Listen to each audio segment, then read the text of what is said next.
applies, we will record the adjustment for uncollectible accounts at the end of the year and calculate the net realizable value of accounts receivable.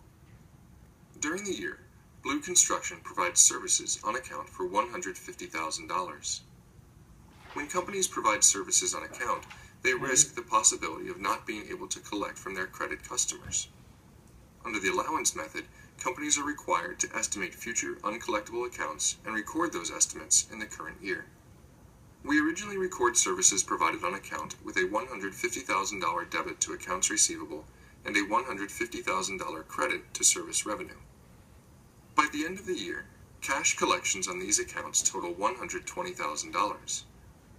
We record the cash collections with a $120,000 debit to cash and a $120,000 credit to accounts receivable.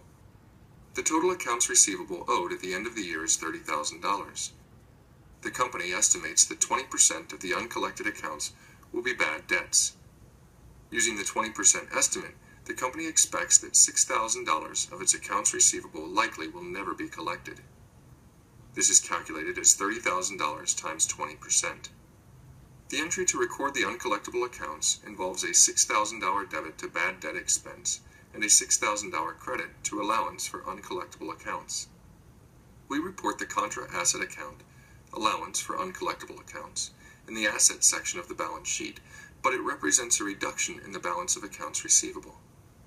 The difference between total accounts receivable and the allowance for uncollectible accounts is referred to as net realizable value.